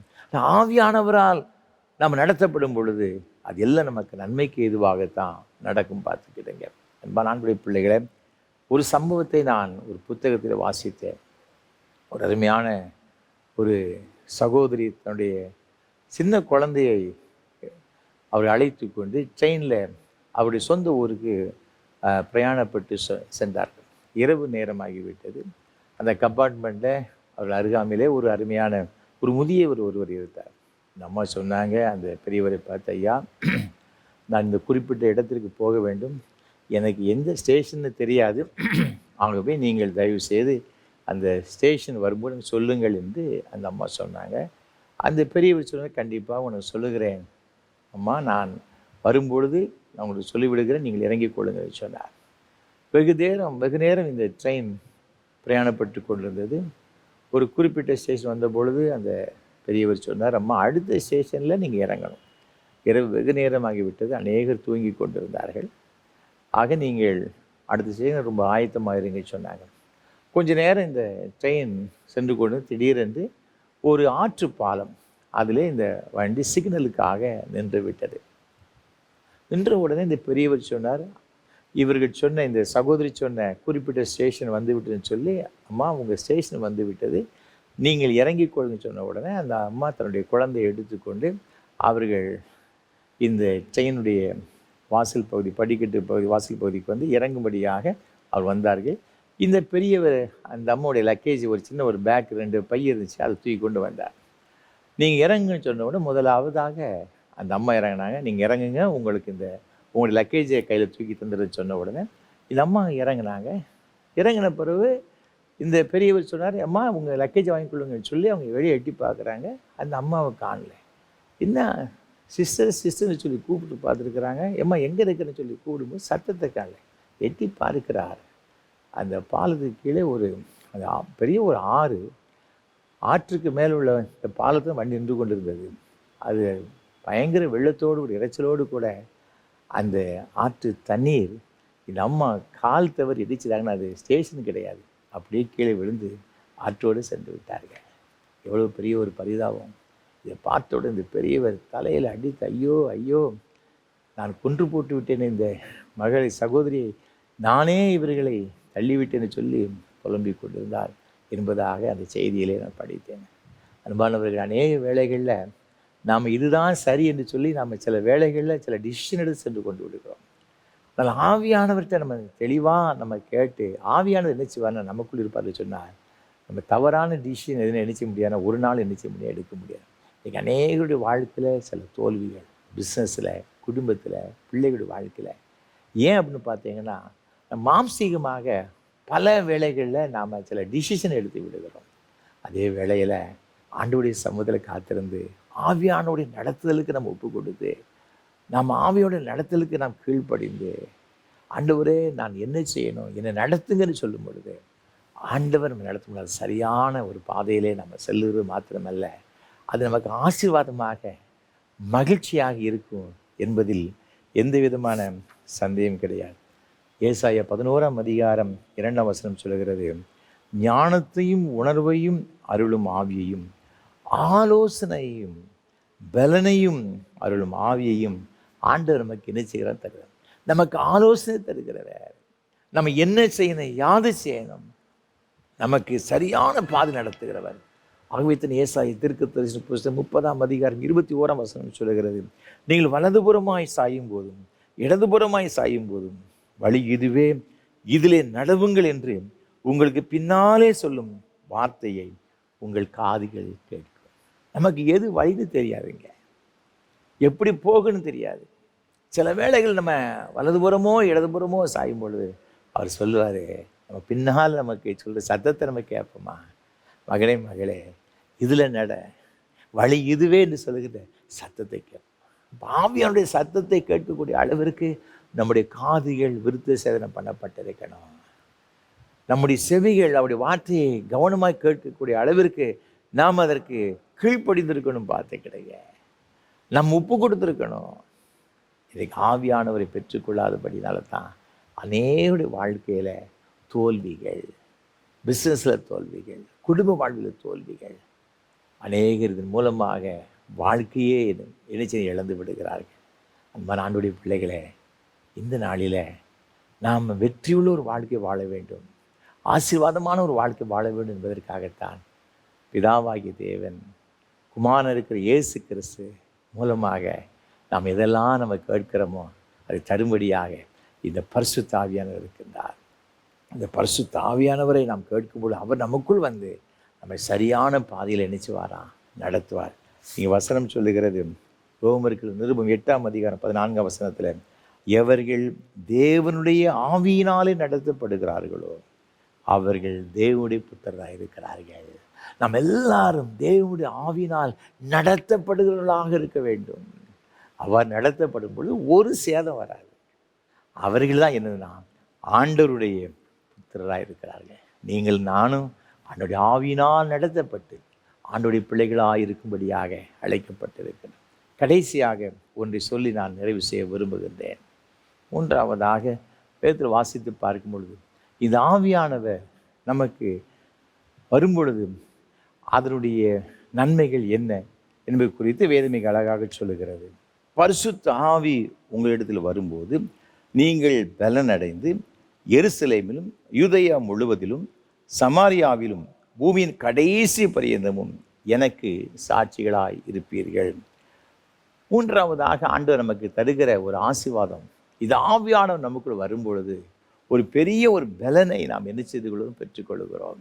ஒரு பெரிய பலன், ஒரு பெரிய வல்லமையை நாம் பெற்றுக்கொள்கிறோம். இங்கு அப்போஸ்தலர் நடுவலின் புஸ்தகம் அப்போஸ்தலர் 10ஆம் அதிகாரம் 38ஆம் வசனத்தை பாருங்கள். நசரேயனாகிய இயேசுவை தேவன் பரிசுத்த ஆவியினாலும் வல்லமையினாலும் அபிஷேகம் பண்ணினார். தேவன் அவருடனே கூட இருந்தபடியினாலே அவர் நன்மை செய்கிறவராயும் பிசாசின் வல்லமையில் அகப்பட்ட யாவரையும் குணமாக்குகிறவராயும் சுற்றி தெரிந்தார். இங்கு வசனம் சொல்லுகிறது, பிதாவாகிய தேவன் தமது குமாரன் இருக்கிற இயேசு கிறிஸ்துவை பரிசுத்த ஆவியினால் மாத்திரமல்ல, இந்த ஆவியானவர் வரும் பொழுது அதோடு சில வல்லமையினாலும் நம்மை நிரப்புகின்றார். இந்த பரிசுத்த ஆவியானவர் அவருடைய வல்லமை நமக்குள்ள வரும் பொழுது, இங்கே வசனத்தை நீங்கள் தொடர்ந்து பார்க்கும் பொழுது, நன்மை செய்கிறவராகவே இயேசுநாதர் இந்த உலகத்தில் இருந்தார். அது மாத்திரமல்ல, பிசாசின் வல்லமையில் அகப்பட்ட ஒவ்வொருவரையும் விடுதலையாக்கும்படியாக இந்த உலகத்தில் ரெண்டே வல்லம், ஒன்று கர்த்தரின் வல்லமை, இன்னொன்று பிசாசின் வல்லமை. இன்றைக்கு பிசாசின் வல்லமையினால் தான் அநேகர் பீடிக்கப்பட்டு வேதனை அனுபவித்துக் கொண்டிருக்கிறார்கள். அந்த வல்லமையிலிருந்து விடுதலை பெறுவதற்கு ஒரே ஒரு வல்லமை, அது யாருடைய வல்லமை என்று சொன்னார், ஆண்டவராக இருக்கிற கர்த்தருடைய வல்லமை, பரிசுத்த ஆவியானவருடைய வல்லமை. இந்த ஆவியானவர் நமக்குள் வரும் பொழுது ஒரு பெரிய ஒரு பலன், ஒரு எக்ஸ்ட்ராடினரி ஒரு ஸ்ட்ரென்த் நமக்குள் என்ன செய்து விடுகிறது, வந்து விடுகிறது. இந்த ஆவியானவரைத்தான் ஆண்டவராகிய கர்த்தர் நமக்கு தருகிறார். எதற்கு தெரியுமா? நம்ம எல்லாரும் வல்லமை நிறைந்தவர்களாக, பலனுள்ளவர்களாக இருந்து கர்த்தருக்காக வல்லமையான காரியங்களை செய்யும்படியாக. நீங்கள் வேதத்தில் வாசித்து பார்க்கும் பொழுது, இங்கு மத்திய சுவிசேஷத்தில் இங்கு ஒரு அருமையான ஒரு வசனம் சொல்லப்பட்டிருக்கிறது. மத்திய சுவிசேஷம் 9ஆம் அதிகாரத்தில் 28ஆம் வசனம் சொல்லுகிறது, அவர் வீட்டிற்கு வந்தபோது அந்த குருடர் அவரிடத்தில் வந்தார்கள். இயேசு அவர்களை நோக்கி, இதை செய்ய எனக்கு வல்லமை உண்டென்று விசுவாசிக்கிறீர்களா என்று கேட்டார். அதற்கு அவர்கள் விசுவாசிக்கிறோம் ஆண்டவர் என்றார்கள். அப்பொழுது அவருடைய கண்களை அவர் தொட்டு, உங்கள் விசுவாசத்தின்படி உங்களுக்கு ஆக கடவுள் என்றார். உடனே அவருடைய கண்கள் திறக்கப்பட்டது என்று வேதத்தில் சொல்லப்பட்டிருக்கிறது. பிறவி குருடர்கள் 2 பேர் வந்தாங்க. ஆண்டவருக்கு கேட்கிறாரு அவர்களை பார்த்து, எனக்கு இதை செய்ய உங்களுக்கு பார்வை கொடுக்க எனக்கு வல்லமை இருக்கிறது நம்புகிறீர்களா, விசுவாசிக்கிறீர்களா? ஆமாம் ஆண்டவர், விசுவாசி. உடனே அவருடைய கண்கள் திறக்கப்பட்டதாக வேதத்திலே சொல்லப்பட்டது. ஆண்டவர் அவருடைய கண்களை தொடுகிறார், சுகம் கிடைக்கின்றது. இதற்கு காரணம் என்ன? ஆண்டவருடைய வல்லமை. ஆவியான நமக்கு வரும்பொழுது ஒரு பெரிய வல்லமை கிடைக்கிறது. அதைத்தான் அப்போஸ்தலர் 10:30 சொல்லப்பட்டிருக்கிறது. அவர் பரிசுத்த ஆவியினாலும் வல்லமையினாலும் பிதாவாகி தேவன் தமது குமாரன் இருக்கிற இயேசு என்னைச்சுதான் நிறைத்தார். மார்க்கு சுவிசேஷத்தில் ஒரு அருமையான சம்பவம் 4ஆம் அதிகாரத்தில் நீங்கள் வாசித்து பார்க்கும் பொழுது, இங்கு 35 முதல் 41 வரை உள்ள வசனங்களில் ஆண்டவராக இருக்கிற இயேசு கிறிஸ்தவ சீடர்களை பார்த்து சொல்லுகிற, அக்கறைக்கு போவும் வாருங்கன்னு சொன்ன உடனே எல்லாரும் புறப்பட்டு போகிறாங்க. இயேசு கிறிஸ்து அந்த படகுல போகும் பொழுது அவர் நித்திரையாக இருந்தார் என்று சொல்லப்பட்டிருக்கிறது. நித்திரையாக இருக்கும் பொழுது அங்கு நடுக்கடலில் சென்று விட்டது. அப்பொழுது பலத்த காற்று ஒன்று அடிக்கிறதாக சொல்லப்பட்டது. படகுகள் நிரம்பத்தக்கதாக அலைகள் அதன் மேலே வந்து மோதிச்சு. படகு இப்போ ஆடிக்கொண்டிருக்கிறது. படகு எப்போ கவிழும் என்று தெரியாது, அந்த அளவுக்கு பயங்கரமான புயல். சீசர்கள் எல்லாரும் ஐயோ உயிரை கையில் பிடிச்சிக்கிட்டு இருக்கிறாங்க. இயேசுநாதர் மாத்திரம் அங்கே நித்திரையா இருக்கிறார். எல்லாரும் ஓடி வந்து அவர் எழுப்புறார். ஆண்டவரே, நாங்கள் மடிந்து போகிறது உமக்கு கவலை இல்லையா? இவ்வளவு பெரிய புயல் அடிக்கிறது, காற்று அடிக்கிறது, நீங்கள் தூங்கிக்கிட்டு இருக்கீங்க ஆண்டவர். அவர் எழும்பி சொன்னார். 36 வசனம் சொல்லுகிறது, அவர் எழுந்து காற்றை அதட்டி கடலை பார்த்து இறையாதேன், அமைதலாயிரு என்றார். அப்பொழுது காற்று நின்று போய் மிகுந்த அமைதல் உண்டாயிற்று. எவ்வளவு பெரிய அற்புதமான ஒரு வல்லமையை ஆண்டவர் இங்கு நிகழ்த்தி காட்டுகிறார். பயங்கரமான புயல், எல்லாரும் மடிந்து போய் விடுவோமோ என்று சொல்லி கவலைப்பட்டு கொண்டிருக்கிற சூழ்நிலையில் ஆண்டவர் எழுந்து நின்று காற்றை அதட்டுகிறார். கடலை பார்த்து சொல்ல இறையாதே அப்படிங்கிறார். உடனே அப்படியே சைலண்ட் ஆகி விடுகிறது. சாதாரண அப்படியே வந்து ஒரு குளத்து தண்ணி மாதிரி அப்படியே அமைதியாகிவிட்டது. புயல் எங்கே போச்சுன்னு தெரியலை. எல்லாரும் ரொம்ப ஆச்சரியம் அடைகிறார்கள். அவர் சொல்ல காற்றும் கடலும் இவருடைய வார்த்தைக்கு கீழ்ப்படுகிறதே. சீசர்களுக்கே பெரிய ஒரு ஆச்சரியம். காரணம், ஆண்டவராக இருக்கிற இயேசு கிறிஸ்துக்குள்ளாக இருந்த அந்த வல்லமை. அன்பான ஆண்டவருடைய பிள்ளைகளே, இன்றைக்கு ஆண்டவர் இந்த ஆவியானவர் நமக்கு எதற்காக தருகிறார்னு சொன்னால், இந்த கடைசி காலத்தில் கர்த்தருக்காக வைராக்கியமாக இந்த உலகத்தில் நாம் வாழ வேண்டும், சாட்சிகளாய் வாழ வேண்டும். ஆண்டவருடைய ஆவியானவரை பெற்றுக்கொள்ளும் பொழுது நீங்கள் பலனடைவீர்கள். அவருடைய வல்லமையை பெற்றுக்கொண்டு இந்த உலகத்தில் கர்த்தருக்கு சாட்சியம் வாழ்வீர்கள். இதே யூதர்களுக்கு பயந்து போயிருந்தாங்க இந்த சீசர்கள். பூட்டின அறை வீட்டுக்குள் இருந்து பயத்தோடு கொண்டிருந்தார்கள். ஆண்டவரை பார்த்து சொல்ல, சமாதானம், உங்களுக்கு சமாதானம் உண்டாவதாக. இந்த ஜனங்களுக்கு, இந்த சீசர் அவ்வளவாக அவர்கள் யூத அதிகாரிகளுக்காக அவர்கள் இன்னும் செய்து விடுவார்கள் என்று சொல்லி கலங்கி கொண்டிருந்தார்கள். அந்த ஆவியானவர் பெற்றுக்கொண்ட பிறகு அவங்க சொல்கிறாங்க, நீங்கள் வேதத்தில் வாசி பார்க்கும் பொழுது அப்போஸ்தலர் 2:32 வசனத்தில், இந்த இயேசுவை தேவன் எழுப்பினார், இதற்கு நாங்கள் எல்லாரும் சாட்சிகளாய் இருக்கிறோம். எந்த யூதர்களுக்கு பயந்து போயிருந்தார்களோ, நம்மையும் பிடித்து சிலுவையில் ஆணிகள் அடித்து கொலை செய்து விடுவார்களோ என்று யாருக்கு பயந்து போயிருந்தார்களோ, அவர்களுக்கு மத்தியில் இந்த ஆவியானவர் பெற்றுக்கொண்ட பிறகு பேதுரு தைரியமாக எழுந்து பிரசங்கம் பண்ணுறான். இந்த இயேசுவை நீங்கள் சிலுவையில் ஆணிகள் அடித்து கொலை செய்தீர்கள், பிதாவாகி தேவன் அவரை உயிரோடு கூட எழுப்பினார், இதற்கு நாங்கள் சாட்சிகளாக இருக்கிறோம். நீங்களும் நானும் கர்த்தருக்கு சாட்சியாக இருக்கணும். எப்போ? முடிவு மட்டும். ஆண்டவர் வருகை பரியந்தமும் கர்த்தருக்கு சாட்சியாக இருக்க வேண்டும் என்று தேவன் எதிர்பார்க்கிறார். இந்த சாட்சியான வாழ்க்கை தாங்க ரொம்ப ரொம்ப முக்கியம். கிறிஸ்தவனாக நம்ம வாழ்கிறோம் என்று சொல்லலாம், ஆனால் கிறிஸ்தவர்கள் எப்படிப்பட்டவர்களாக இருக்க வேண்டும்? சாட்சி நிறைந்தவர்களாக இருக்க வேண்டும். பரலோகத்தில் யார் பிரவேசிப்பாங்க? அவர்கள் தங்களுடைய சாட்சியினால், தேவ வசனத்தினால். அவர்கள் தான் இந்த உலகத்தில் என்ன செய்ய முடியும்? பிசாசை ஜெயிக்க முடியுங்க. பரலோகத்தில் இருக்கிறவங்க இப்படிப்பட்டவங்க தான். சாட்சியான வாழ்க்கை வேணுங்க. இன்றைக்கு நம்முடைய வாழ்க்கையை குறித்து நாம் சிந்தித்து பார்ப்போம்.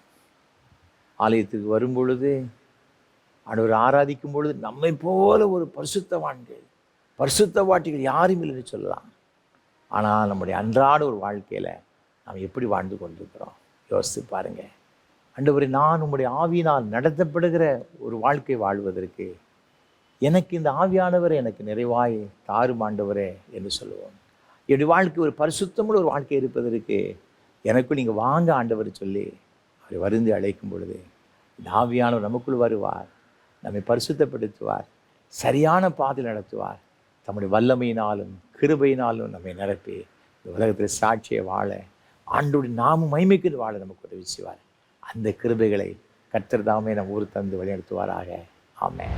அர்ப்பணிப்பின் பாடலாக கீதம் 313, கிறிஸ்தவ கீர்த்தனை 122 பாடுவோம். ஐயையா நான் ஒரு மா பாவி. கீதம் 313, கிறிஸ்தவ கீர்த்தனை 122 பாடுவோம்.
ஜெபம் செய்வோம். கிருபை நிறைந்த அன்பின் பரலோக பிதாவே, இது நல்ல ஆசீர்வாதமான வேலைக்காக நன்றியோடு கூட துதிக்கிறோம், உம்மை ஸ்தோத்தரிக்கிறோம். அப்பா, பரிசுத்த ஆவியானவர் எங்களுக்கு வரும்பொழுது எங்கள் வாழ்க்கை பரிசுத்தம் அடைகிறது. அது மாத்திரமல்ல, நாங்கள் எப்படி செல்ல வேண்டும், எந்த பாதையில் செல்ல வேண்டும் என்று தெரியாமல் நாங்கள் திகைத்து கொண்டு இருக்கும் பொழுது இந்த ஆவியானவர் எங்களை சரியான பாதையில் நடத்துகிறார் என்று உடைய வேதத்தில் எங்களோடு கூட பேசினீரே, அதற்காக ஸ்தோத்திரம். இந்த ஆவியானவர் எங்களுக்கு வரும் பொழுது நாங்கள் பலன் அடைகிறோம் ஐயா, வல்லமையால் நிரப்பப்படுகிறோம் என்று வசனம் சொல்லுகிறது. சாட்சிகளை வாழ இந்த ஆவியானவர் எங்களுக்கு உதவி செய்கிறார் சொல்லப்பட்டு இருக்கிறது. தகப்பனே, இந்த உன்னதமான ஆவியினால் அன்றைக்கு உடைய சீசர்களை நீ நிரப்பினீரே அப்பா. அதே போல் இன்றைக்கும் இந்த ஆராதனையில் பங்கு பெற்று வருகிற ஒவ்வொரு பிள்ளைகளையும் உங்களுடைய கரத்தில் அர்ப்பணித்து ஜெபிக்கிறோம். ஒவ்வொருவரையும் நிரப்பணும் நாங்கள் ஜெபிக்கிறோம் சுவாமி. பரிசுத்த ஆவியினால் ஆட்கொள்ளப்பட்ட பிள்ளைகளாக உம்முடைய பிள்ளைகளை நீர் மாற்றும்படியை ஜெபிக்கிறோம். அது சின்ன குழந்தைகளாக இருந்தாலும், வாலிப வயதில் இருந்தாலும் சரி, விருத்தாம்பிய வயதில் வயோதிப நிலைமை இருந்தாலும் கூட தகப்பனே, புது பிள்ளைகள் ஒவ்வொருவரையும் உடைய ஆவியினால் நிரப்புவீராக. அது ஒவ்வொருவரும் கர்த்தருக்கு பெரிய சாட்சிகளாக இருக்கும்படியாக ஆண்டவரே நீர் உதவி செய்யும்படியை ஜெபிக்கிறோம். அநேக வேளைகள் இந்த உலகத்தில் வருகின்ற போராட்டங்கள், சில பிரச்சனைகள், சில சஞ்சலங்கள் எங்களுடைய வாழ்க்கையில் வரும்போது நாங்கள் மிகுந்த சோர்வடைந்து விடுகிறோம் ஐயா. அந்த சூழ்நிலைகளை பலப்படுத்த, எங்களை தைரியப்படுத்த ஆண்டவரே உம்முடைய ஆவியானவர் மாத்திரம்தான் அவையெல்லாம் கொண்டு செய்யக்கூடும் என்று நாங்கள் அறிந்திருக்கிறோம் ஐயா. ஆகவே உமது ஆவியினால் உமது பிள்ளைகள் ஒவ்வொருவரையும் நிரப்புவீராக. இந்த ஆராதனையில் பங்கெடுத்து கொண்டிருக்கிற ஒவ்வொருவரையும் கர்த்தர் நிரப்ப வேண்டும் என்று நாங்கள் ஜெபிக்கிறோம் ஐயா. சரியான முடிவெடுக்க முடியாமல் திகைத்து கொண்டிருக்கிற பிள்ளைகள் உண்டு சுவாமி. தன்னுடைய பிஸ்னஸை குறித்து, பிள்ளைகளுடைய திருமண காரியங்களை குறித்து, வேலைகளை குறித்து, ஆண்டவர் ஏதோ ஒரு குறிப்பிட்ட காரியத்தை குறித்து, இடத்தை வாங்கலாமா வாங்கண்டாமா, அல்லது இந்த வீட்டை கட்டலாமா கட்டக்கூடாது என்று பல காரியத்து நிமித்தம் உமது பிள்ளைகள் ஆண்டவரை குழம்பி போன சூழ்நிலை இருக்கிற அறிந்திருக்கிறீங்கப்பா. எந்த ஒரு பிரச்சனையில நம்முடைய பிள்ளைகள் இருந்தாலும் கூட இன்றைக்கு உடைய ஆவியினால் உமது பிள்ளைகளை நிரப்பி சரியான பாதையில் அவர்களை கொண்டு செல்லும்படியா நாங்கள் ஜெபிக்கிறோம் ஐயா. என் ஆண்டவர் மாத்திரம்தான் எங்களை சரியான பாதையில் நடத்த முடியும். கர்த்தர் மாத்திரம்தான் எங்களை பரிசுத்தமாய் வாழ வைக்க முடியும். கர்த்தர் மாத்திரம்தான் எங்களை பலனடைய செய்து எங்களை சாட்சிகளை வைக்க முடியும் என்று நாங்கள் அறிந்திருக்கிறோம். இந்த உலகத்திலே உங்களுடைய வல்லமையை ஆண்டவர் உலகத்திற்கு வெளியே கொண்டு வருவதற்கு உம்மால் மாத்திரம் முடியும் நாங்கள் அறிந்திருக்கிறோம். ஆகவே இன்றைக்கு உங்களுடைய ஆவியினால் நிரப்புங்கப்பா. இது குடும்பங்களை நம்முடைய கரத்தில் கொடுக்கிறோம். இது குடும்பத்தில் ஆவியானுடைய அசைவாடுதல் இருக்கும்படியை ஜெபிக்கிறோம். கணவன் மீது, மனைவி மீது, பிள்ளைகள் மீது, பிள்ளைகளுடைய பிள்ளைகள் மீது சுவாமி, மருமக்கள்மார்கள் மீது, பேர பிள்ளைகள் ஒவ்வொரு மீதும் ஆவியுடைய ஆளுகை இருக்கும்படியை ஜெபிக்கிறோம். முழு குடும்பத்தையும் கர்த்தர் ஆளுகை செய்யும்படியாக இன்றைக்கு உடைய சமூகத்திலே நாங்கள் அர்ப்பணித்து ஜெபிக்கிறோம் ஐயா. அர்ப்பணித்து ஜெபிக்கிறோம். பெந்தைக்கோஸ்தே நாளில் ஊற்றப்பட்ட மேலறையில் வல்லமையாய் இறங்கின பரிசுத்த ஆவியானவர் இன்றைக்கு உமது பிள்ளைகளுடைய இல்லங்களிலே இந்த பரிசுத்த ஆவியின் வல்லமையாய் கடந்து வரும்படியா நாங்கள் ஜெபிக்கிறோம் ஐயா. ஒவ்வொருவரையும் நிரப்புவீராக இயேசுவின் நாமத்தினாலே. வாஞ்சியோடு கேட்கின்ற ஒவ்வொருடைய உள்ளத்திலும் ஆண்டவரே நீர் ஊற்றுவேன் என்று சொன்னீங்களே சுவாமி. உடைய சமூகத்தில் காத்திருக்கிற போது பிள்ளைகள் ஒவ்வொருவரை கர்த்தர் நிரப்பணும் நாங்கள் ஜெபிக்கிறோம் ஐயா. நிரப்புவீராக சுவாமி. எல்லா தடைகளும் மாறட்டும் என்று நாங்கள் ஜெபிக்கின்றோம். உம்முடைய கரத்தில் ஒப்பு கொடுக்கிறோம் ஐயா. ஒப்பு கொடுக்கிறோம். சின்னஞ்சிறு குழந்தைகளை ஆசீர்வதிங்கப்பா. என் பிள்ளைக்கு இன்னும் ஏற்ற வளர்ச்சி இல்லையேன்னு சொல்லி கலங்குகின்ற அருமையான பெற்றோர்கள் உண்டு தகப்பனே. என்னுடைய பிள்ளைகள் மீது ஆவியானுடைய வல்லமை இறங்குவதாக.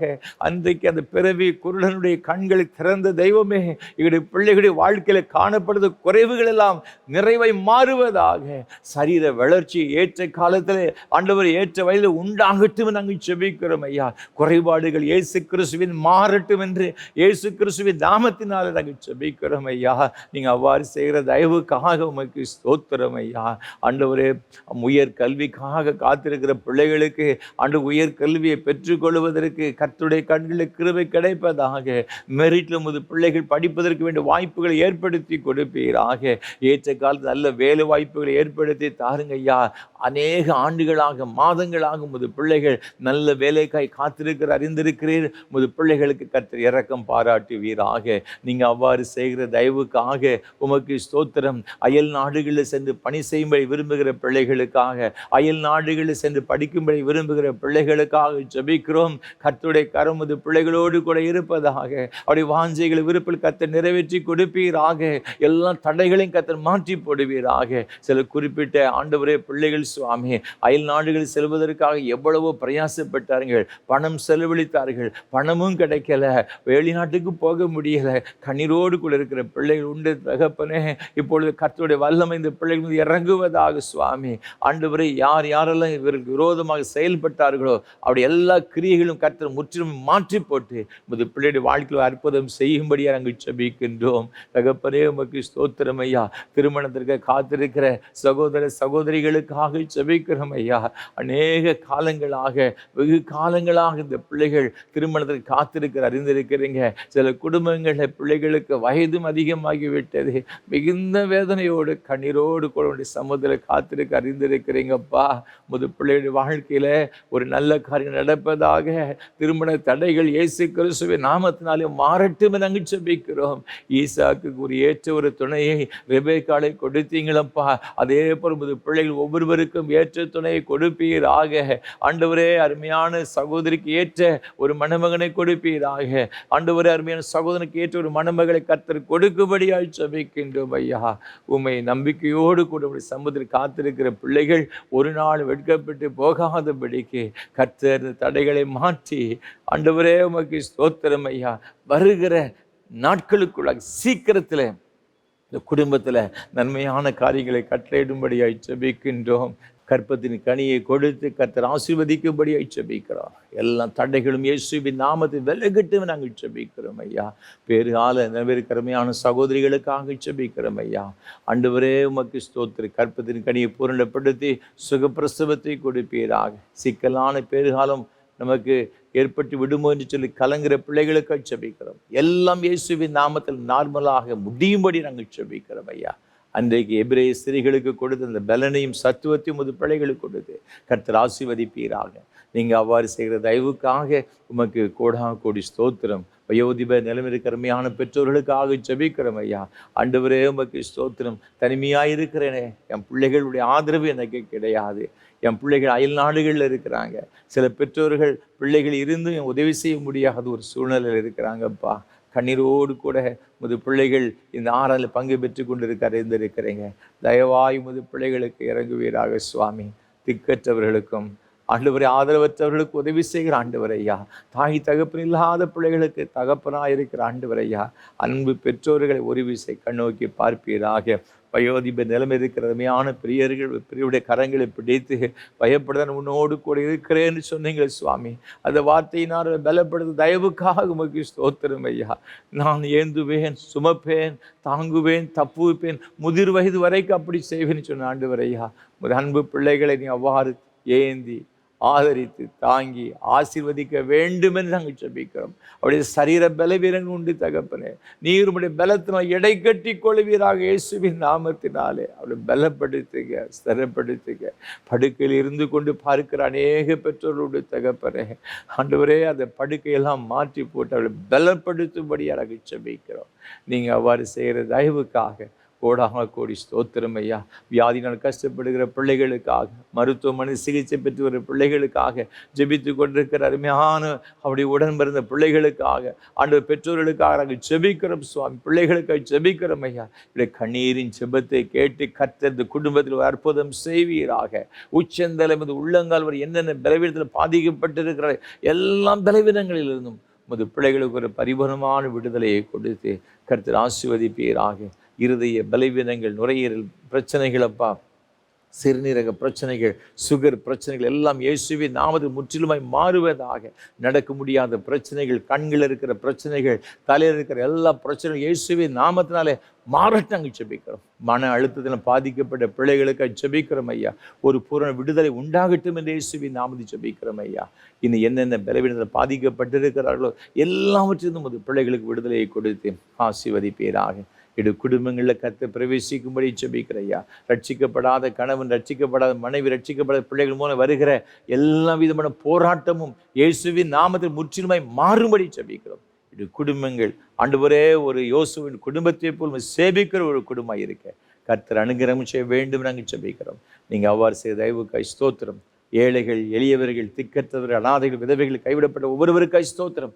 ஒவ்வொருவரையும் ஆசீர்வதி. உமது பிள்ளைகள் கைட்டு செய்ய எல்லா பிரயாசங்களிலும் ஒரு பெரிய ஒரு ஆசீர்வாதம். உமது பிள்ளைகளுடைய தொழிலில், வியாபாரங்களில், ஆண்டவரே அவர் செய்கிற பணிகளில் ஒரு பெரிய ஒரு ஆசீர்வாதத்தை கொடுத்து கர்த்தர் நடத்தும்படியாக ஜெபிக்கிறோம். இந்த ஆராதனை வேளை தாங்க முன் வந்திருக்கின்ற ஆண்டவரே சென்னையை சார்ந்த அருமையான உமது பிள்ளைகளுக்காக ஆண்டவரே உமக்கு ஸ்தோத்திரம் செலுத்துகிறோம். அருமையான அம்மா ஆனி அவர்களுக்காக நன்றி செலுத்துகிறோம் சுவாமி.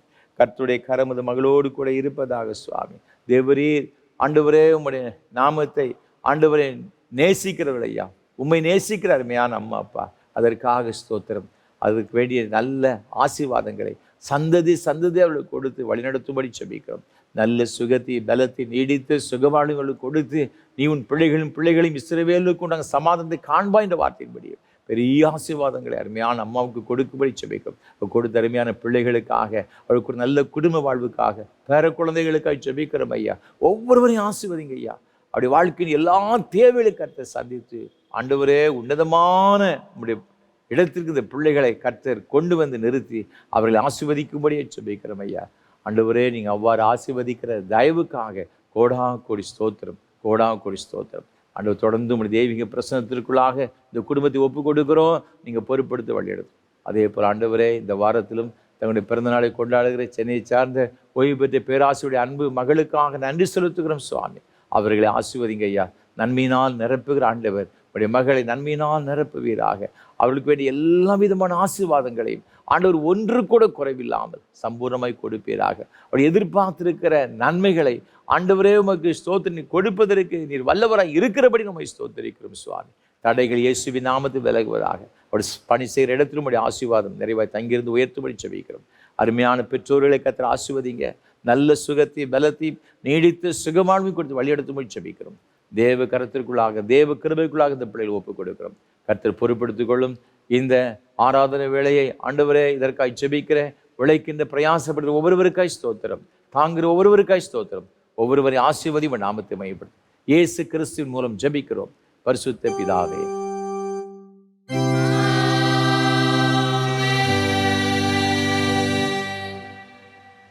உங்கள் பாவங்கள் நிமித்தம் முழு இருதயத்தோடு உண்மையாய் மனசாவப்பட்டு பிறரிடத்து அன்பும் சிநேகமாயிருந்து இனி தேவனுடைய கற்பனைகளை கைக்கொண்டு புதிதாக்கப்பட்டவர்களாக அவருடைய பரிசுத்த மார்க்கத்தில் நடப்போம் என்று தீர்மானத்துக்கு நீங்கள் விசுவாசத்தோடு சேர்ந்து உங்களுக்கு ஆறுதல் உண்டாகி இந்த பரிசுத்த சாக்கிரமத்தை வாங்கிக் கொள்ளுங்கள்.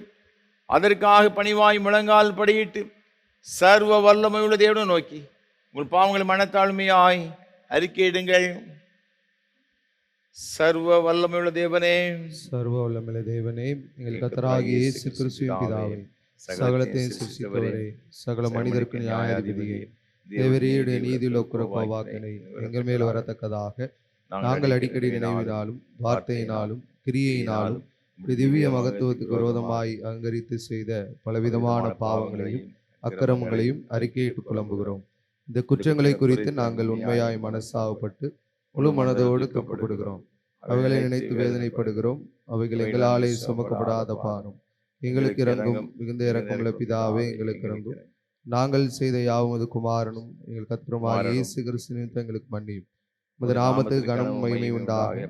நாங்கள் புதிதாக்கப்பட்டவர்களாய் இனி எப்பொழுதும் உமக்கு ஊழியம் செய்து உமக்கு பிரியமாய் நடந்து வரும்படி கர்த்தராகிய இயேசு கிறிஸ்து மூலமாய் கட்டளையிட்டருளும். ஆமென்.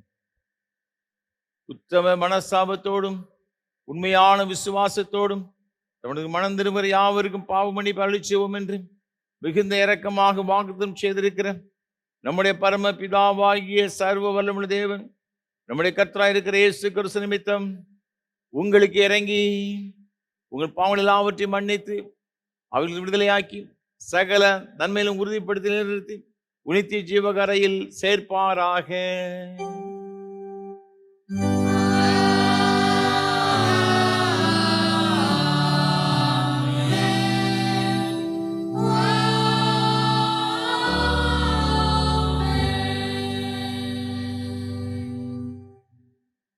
தம்மிடத்தில் உண்மையாய் மணந்திருமுறை யாவருக்கும் நமது இரட்சகராகிய கிறிஸ்து திருவுளம் பற்றுகிற ஆறுதலான வார்த்தைகளை கேளுங்கள். வருத்தப்பட்டு பாரம் சுமக்கிறவர்களே, நீங்கள் எல்லாரும் என்னிடத்தில் வாருங்கள், நான் உங்களுக்கு இளைப்பாறுதல் தருவேன். தேவன் தம்முடைய ஒரே பேரான குமாரனை விசுவாசிக்கிறவன் எவனோ அவன் கெட்டு போகாமல் நித்திய ஜீவன் அடையும்படிக்கு அவரை தந்தருளி இவ்வளவாய் உலகத்தை அன்பு கூர்ந்தார். பரிசுத்த பவுல் சொல்லியிருக்கிறதையும் கேளுங்கள். பாவிகள் ரட்சிக்க கிறிஸ்து இயேசு உலகத்தில் வந்தார் வார்த்தை உண்மையும் எல்லா அங்கீகரிப்புக்கும் பாத்திரமானது. பரிசுத்த யோவான் சொல்லியிருக்கிறதையும் கேளுங்கள். ஒருவன் பாவம் செய்வானானால் நீதிபராயிருக்கிற இயேசு கிறிஸ்து நமக்காக பிதாவிடத்தில் பரிந்து பேசுகிறவராய் இருக்கிறார். நம்முடைய பாவங்களை நிவர்த்தி செய்கிற கிருபாதார பலி அவரே. உங்களை உயர்த்துங்கள்.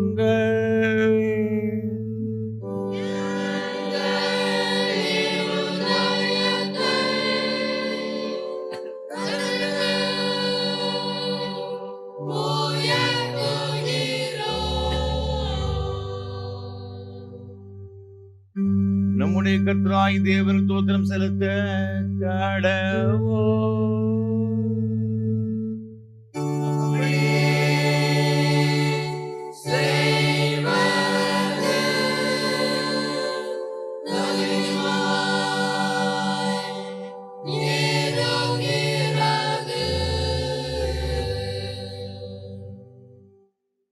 கர்த்தாவே, பரிசுத்த பிதாவே, சர்வ வல்லமையுள்ள நித்திய தேவனே, நாங்கள் எக்காலத்திலும் எவ்விடத்திலும் தேவருக்கு தோத்திரம் செலுத்துகிறது எங்களுக்கு விசேஷத்தை கடமையுமா இருக்கிறது. ஆதலால் தூதரோடும் பிரதான தூதரோடும் பரம சபை அனைத்தோடும் நாங்களும் முது மகிமுள்ள நாமத்தை புகழ்ந்து மேன்மைப்படுத்தி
இரக்கமுள்ள கர்த்தாவே, எங்கள் சுயநீதியை நம்பி நாங்கள் உம்முடைய பந்தியில் சேர துணியாமல் தேவருடைய அளவற்ற இரக்கத்தை நம்பி சேருகிறோம். உம்முடைய மேசையின் கீழ் விழும் துணிக்கைகளையும் பொறுக்கிக் கொள்ள பாத்திரல்ல, ஆனாலும் தேவரீர் எப்பொழுதும் இரக்கம் செயலட்சம் மாறாத ஆண்டவராக இருக்கிறீர். ஆகையால் கிருபையுள்ள கர்த்தாவே, தருமையான குமாரனாய் இயேசு கிறிஸ்துவின் சரீரத்தால் எங்கள் பாவமுள்ள சரீரம் சுத்தமாகி அவருடைய விலை உயர்ந்த இரத்தத்தால் ஆத்துமா கழுவப்படுவதற்கும் எப்பொழுது நாங்கள் அவருக்குள்ளும் அவர் எங்களுக்குள் வாசமாய் இருப்பதற்கு ஏற்ற விதமாக அவருடைய சரீரத்தை புசித்து அவருடைய இரத்தத்தை பானம் பண்ண எங்களுக்கு கிருபை செய்தருளோ.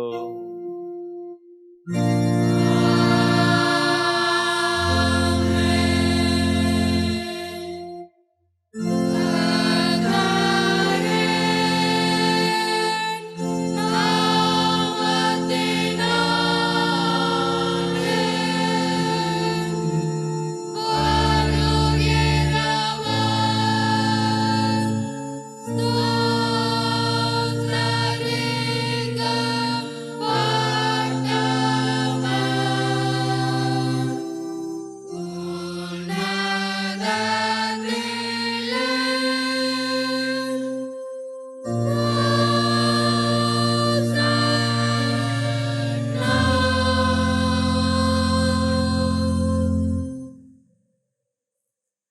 சர்வ வல்லமுள்ள தேவனே, எங்கள் பரமபிதாவே, தேவரீர் எங்களுக்கு உருக்கமாக இறங்கி உம்முடைய ஒரே குமாரனாகிய இயேசு கிறிஸ்து சிலுவையில் மரணமடைந்து எங்களை மீட்டுக் கொள்ளும்படிய தந்திருந்தீரே.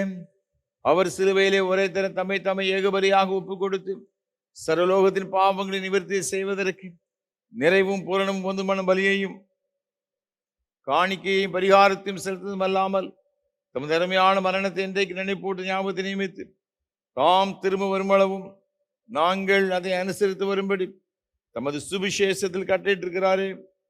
இரக்கமுள்ள கர்த்தாவே, ஜெபத்தை கேட்டருளி உமது குமாரனும் எங்கள் இரட்சகருமாயிருக்கிற இயேசு கிறிஸ்து கட்டளையிட்ட பரிசுத்த நியமத்தின்படி நாங்களுடைய பாடுகளையும் மரணத்தை நிகழ்ந்து உமது சிறிய பதார்த்தங்களாகிய இந்த அப்பத்தையும் திராட்சரசத்தையும் பெற்றுக்கொள்ளும் பொழுது அவருடைய பரிசுத்தமுள்ள சரீரத்திற்கும் இரத்தத்திற்கும் பங்கு உள்ளாமடி கிருபை செய்ய வேண்டும் என்று மிகுந்த தாழ்மையாய் வேண்டிக் கொள்கிறோம். இயேசு தாம் காட்டி கொடுக்கப்பட்ட அந்த ராத்திரியிலே அப்பத்தை எடுத்து ஸ்தோத்திரம் பண்ணி அதை பிட்டு சீசல் கொடுத்து, எல்லாரும் வாங்கி புசியுங்கள், இது உங்களுக்காய் கொடுக்கப்படுகிற என்னுடைய சரீரம், என்னை நினைவுறும்படி செய்யுங்கள் என்றார். அப்படி ராபோஜன பண்ணின பின்பு பாத்திரத்தை எடுத்து ஸ்தோத்திரம் பண்ணி அவர்களுக்கு கொடுத்து, நீங்கள் எல்லாரும் இதிலே பானம் பண்ணுங்கள், இது பாவ மன்னிப்புக்கு என்று உங்களுக்காக அநேகருக்கு சிந்தப்படுகிற புது உடன்படிக்கைக்குரிய என்னுடைய இரத்தம், இதை பானம் பண்ணும் பொழுதெல்லாம் என்னை நினைவுறும்படி இதை செய்யுங்கள் என்று திருவுளம் பற்றினார்.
ஜெபம் பண்ண கிடவோம். பரமண்டலங்கள் இருக்கிற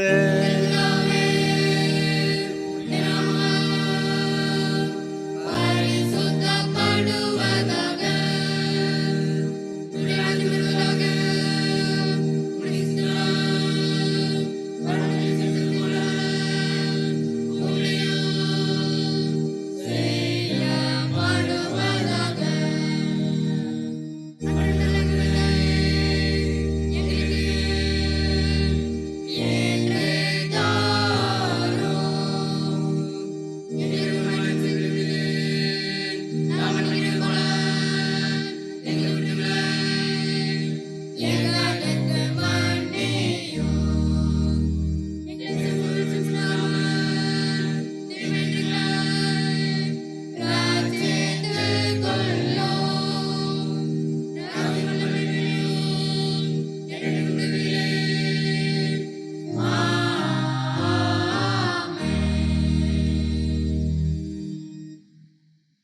பரமபிதாவாகிய கர்த்தாவே, முதடியாராகி நாங்கள் இப்பொழுது செலுத்துகிற துதி தோத்திர பலிகளை இரக்கமாக ஏற்றுக்கொள்ள வேண்டும் என்று தயவுள்ள பிதாவாகிய உம்மை முழு மனதோடு வேண்டிக் கொள்கிறோம். உம்முடைய குமாரனாகிய இயேசு கிறிஸ்துவின் புண்ணியத்தினாலும் மரணத்தினாலும் அவர் திருரத்தத்தை பற்றி விசுவாசத்தின் மூலமாக நாங்களும் மற்றுமுள்ள உம்முடைய சபை அனைத்தும் பாவ மன்னிப்பையும் அவர் பாடுகளினால் உண்டான மற்றெல்லா நன்மைகளையும் பெற்றுக்கொள்ளும்படி தேவரீர் கிருபை செய்ய வேண்டும் என்று தாழ்மையாய் பிரார்த்திக்கிறோம். கர்த்தாவே, சரீரமும் ஆத்துவமாய் எங்களை முழுவதும் தேவருக்கு புத்தியும் பரிசுத்தமும் ஜீவன பலியாக ஒப்புக் கொடுக்கிறோம். இப்போது பரிசுத்த நற்கரணையில் பங்கு பெற்றிருக்கிற எங்கள் எல்லாரையும் தேவரீர் உமது கிருபையினாலும் பரம ஆசீர்வாதத்துடன் நிரப்பிட வேண்டும் என்று பணிவாய் வேண்டிக் கொள்கிறோம். அநேக விதமாயிருக்கிற எங்கள் பாவங்களினாலே தேவருக்கு எந்த பலியும் செலுத்துவதற்கு நாங்கள் அபாத்திராய் இருந்த பொழுதிலும் எங்கள் பாத்திர அபாத்திர தேவரு கவனியாமல் எங்கள் கர்த்தராய் இயேசு கிறிஸ்து நிமித்த எங்கள் குற்றங்களை மன்னித்து எங்கள் கடமையின்படி நாங்கள் செலுத்திருக்கிற பணிவிடை ஏற்றுக்கொள்ள வேண்டும் என்று பிரார்த்திக்கிறோம். அவரோடும் பரிசுத்த ஆவியோடு ஐக்கியமாக இருக்கிற தேவருக்கு அவர் மூலமாய் சகல கன மகிமையும் என்றென்றைக்கு உண்டாவதாக.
ஜெபம் பண்ண கடவோம்.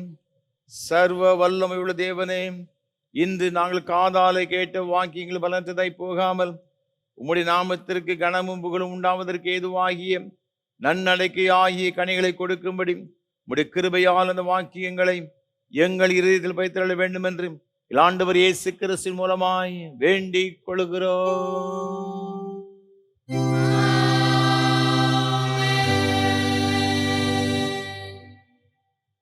எல்லா புத்திக்கு மேலான தேவ சமாதானங்களோடு கூட இருந்து நீங்கள் தேவனையும் அவருடைய குமாரனாகிய நம்முடைய நாதர் இயேசு கிறிஸ்துவையும் பற்றி அறிகிற அறிவிலும் அன்பிலும் நிலைத்திருக்கும்படி உங்கள் இருதய சிந்தையை காக்கடவது பிதா குமாரன் பரிசுத்த ஆவியாகிய சர்வ வல்லமை பொருந்தி தேவனுடைய ஆசீர்வாதங்களோடு கூட இருந்து இன்றும் இன்னும் சதா காலங்களிலும் உங்களோட நிலைத்திருக்க கடவது.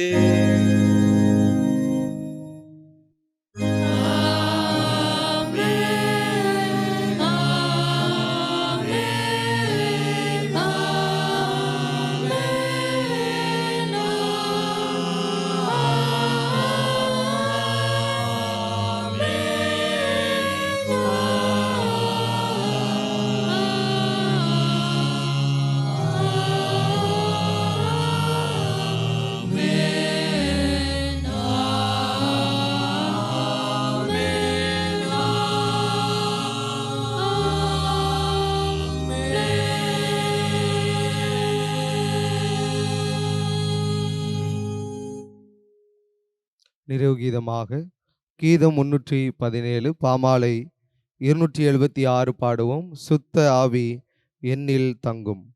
கீதம் 317 பாமாலை 276 பாடுவோம்.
பரிசுத்த பிதாவே, இந்த மகிமையான ஆராதனைக்காக நன்றி செலுத்துகிறோம்.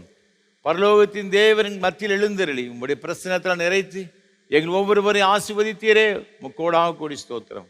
தொடர்ந்து வருகிற நாட்கள் எங்கள் ஒவ்வொருவருக்கும் ஆசீர்வாதம் நிறைந்த ஒரு நாட்களாக, பரிசுத்தாவின் வல்லமையினால் நிரப்பப்பட்டவர்களாக, பரிசுத்தாவின் வல்லமையில் களிகூர்ந்தவர்களாக ஆண்டவரை வருகிற நாட்களில் காணப்பட கிருபை செய்ய வேண்டும் என்று நாங்கள் ஜெபிக்கிறோம். ஆசீர்வதியும் ஆண்டவர் இயேசு கிறிஸ்துவின் மூலம் ஜெபிக்கிறோம். பரிசுத்த பிதாவே, ஆமென். கர்த்தரோடு இருப்பாராக.